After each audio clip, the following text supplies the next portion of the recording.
Welcome to the Instagram Stories for Friday, November 17th. I'm your host, Daniel Hill, and this is the weekend edition of the Instagram Stories.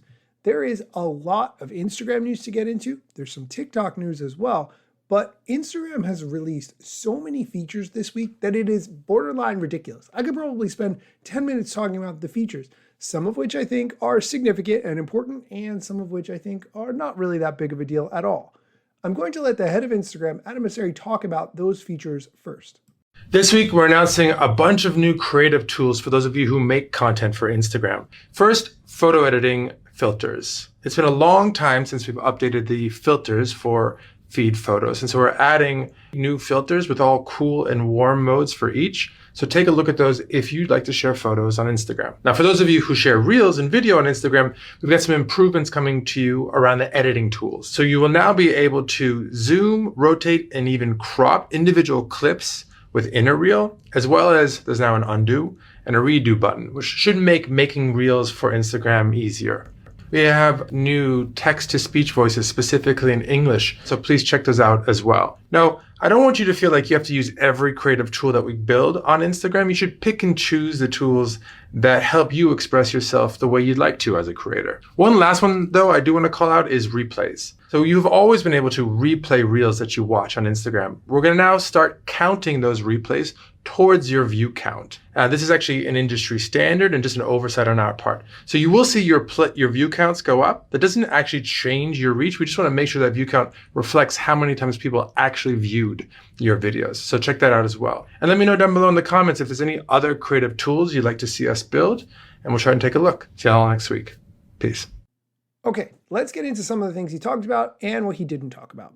First, I do not care about photo filters. If you care about photo filters, there's more of them. But I think there's been a million ways to add filters to photos in the past 10, 15 years that you weren't necessarily waiting around for Instagram to add more photo filters.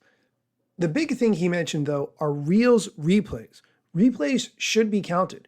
If your reel is worth people watching multiple times, you want to get credit for that. Instagram really was the only platform that was not including Reels replays in the view counts.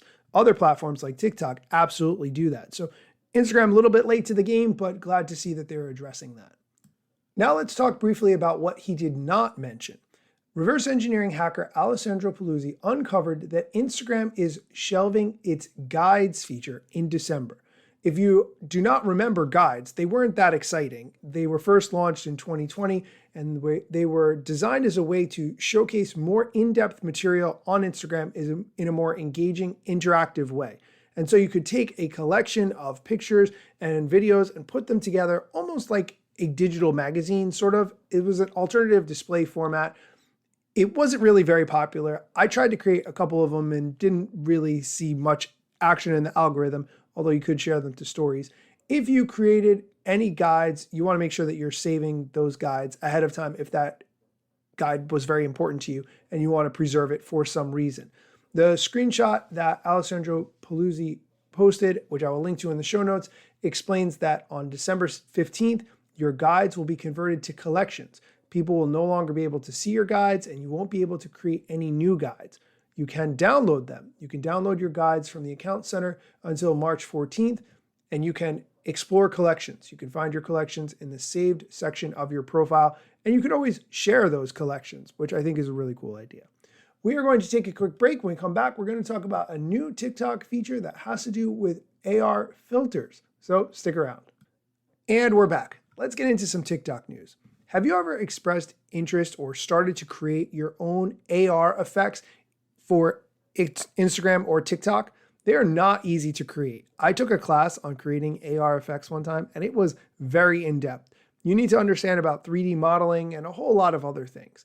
It is much easier to find somebody online who's willing to create that for you. If you do decide to create your own, typically you need to use the Spark program or application on your computer. There's a Mac version, a Windows version. TikTok is shortcutting all of that because they're adding the AR effects creation right into the TikTok app itself, trying to make this as seamless as possible, and I'm here for it. Here is an audio clip of TikTok explaining more about this new feature. Ready to create your own effects? It's easier than you think. can now create your own effects using templates or from scratch right in the TikTok app. All you have to do is tap on Effects and find the new Create tab. Once you're in the Create tab, you can choose from existing templates like Image Randomizer, Makeup, and more. Or you can build your own effects from scratch by tapping on the plus button. This allows you to create more advanced effects by pinning stickers to different body parts, determining your own interactions, and building more customizable randomizers. Like we said, creating your next effect is as easy as ever. That's just some of what's possible with effect creation on TikTok. Go ahead and give it a try.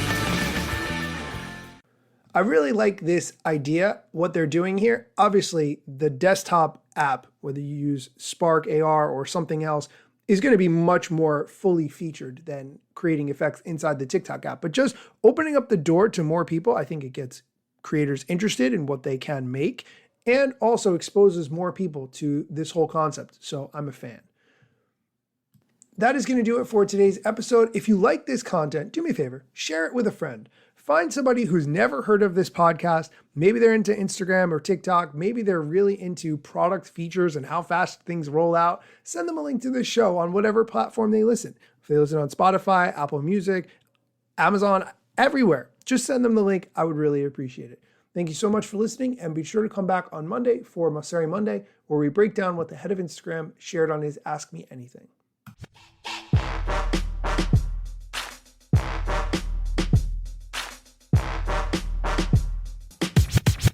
I'm not yet a member of the Instagram team, but my podcast covers many Instagram themes. But the name, image, logos are trademarks at Instagram and the LCC in the USA and every territory. Everything I publish independently until Zuck returns my DMs and starts to pay my salary. Not sponsored or endorsed, no lies, no fallacies. I use their logo with permission, not malicious or callously. No trademark violation, filling all criteria. Follow me on Instagram or Twitter at Daniel Hill Media.